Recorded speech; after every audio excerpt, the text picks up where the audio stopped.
Smile किए बिना तो सेल्फी भी बिगड़ जाती है साहब, परंतु ये तो जिंदगी है, बस आप सदा हंसते रहो।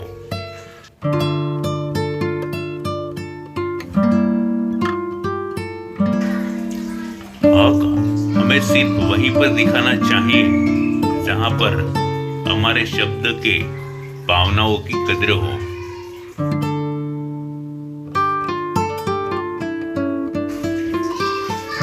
सीख नहीं पाए हम मीठे मीठे झूठ का हुनर, कड़वे सच ने कई सारे रिश्ते छीन लिए हैं आज हमसे।